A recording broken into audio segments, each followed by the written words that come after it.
And again, I'll give you a link to this presentation. You guys will have the links to everything. I just want to get as much in as I can for you. Another one is called Read and Write for Google. And Read and Write for Google is a great tool for a couple different reasons.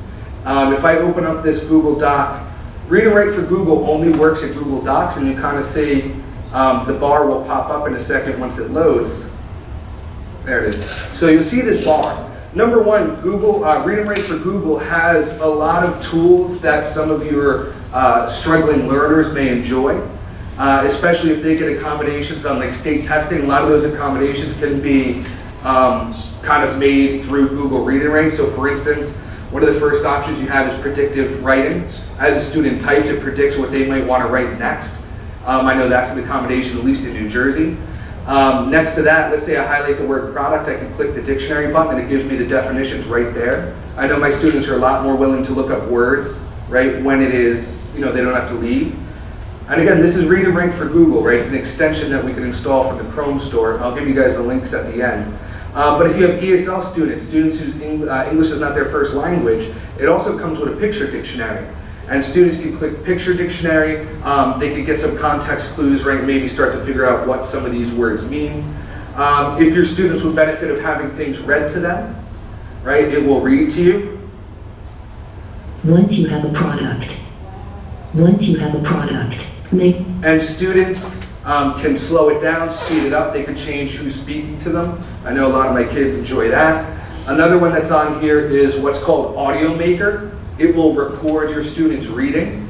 So if you have any benefit of recording your students reading, I know a lot of foreign language teachers use this. You can kind of be clever. I have some teachers who use this for podcasting, right? They use the audio recording to do podcasts. So like imagine this will be the script, and then they hit the audio record, and then they use the script to make their podcast. But for me, it all comes down to one thing, right? When we're talking about maybe top 5 things that fundamentally change the way I teach, we have that Control-Shift-T kind of dealing with browser history. We have that stuff in Google Classroom, right? Probably number 3 on my list is audio comments. Audio comments, especially for older kids, are fantastic, right? I was a high school English teacher. Grading essays on paper, right, was way easier than grading online. Grading online is hard, right? I have found the best way to make my life easier is audio comments. And it also turns out it's better for kids, right? So using Google Read and Write is the fastest, best way that I've found to leave audio comments. And so if I highlight, what I want to leave the comment on, I hit the voice note button. This is me recording and leaving an audio comment. They could be up to a minute long. I hit stop. This is me recording and leaving an audio comment. I check it, I hit insert. Super, super fast, right? And what I love about this, when I hit insert, it will take the audio comment and it will actually put it into the comment section of the doc with a play button.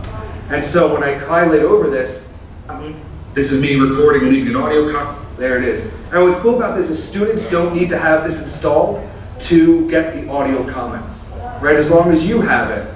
Now, right, talking about best practices, best tips, right?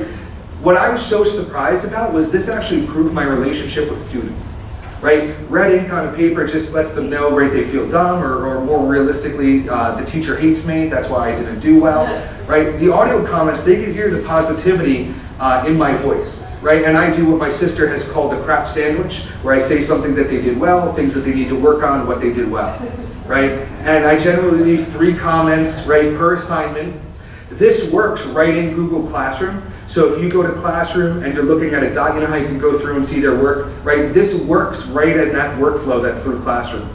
And you can leave the audio comments super fast, but right, the other thing that the science tells us is as soon as you pair a grade with feedback, the feedback does not matter. So what I do is I do not put a grade anywhere on their paper. I don't even put their grades in Classroom, right? I'll do it in, we have Power School. I'll put the grade in the grade book in Power School. I don't actually put it in the classroom. And that's because I don't want them to know their grade until they've listened to the feedback. And so the other nice thing about having 3 audio comments, right, is I also put the first number of their grade at the end of the audio comment. So I might have, feedback, feedback, feedback, 0. Second comment, feedback, feedback, feedback, 9. Third comment, feedback, feedback, feedback, 2. Now they know they got a 92 on that assignment, but only after they listen to, right? Only after they listen to all of my feedback. Because some of your kids are gonna love the feedback, right? I had kids that didn't want anything to do with the feedback. What I get, cool, done, grade's over, I don't care. And that's how I had them listen to the feedback. So audio comments for me make it so much faster to grade, and the best way I've found to do audio comments is through Google Read and Write. Now, I told you I'm going to give you the presentation at the end, but I want to point out one thing. At the presentation, right, Read and Write for Google usually costs $150 a person per year, but you'll see that I also have a link that says free. If you click on it and you fill out that form, they will give it to you as an educator for free, so you don't have to pay for it. But it's important that you know that, because a lot of you are going to see it says expires in 30 days. You have to go register on their site, and they'll give it to you for free. And the same company makes something called Equatio. My wife is a math teacher. She swears by it. Apparently, if you struggle making like math worksheets online, right, it's hard to make the plus sign and the square root symbol and all that good stuff. Equatio is made, right, it's an extension made to make making math problems online easier. So if you're a math teacher, definitely check that out. I'm not, I've never used it, but I know anybody that I know that does math swears by it. And so there's a link to that one too.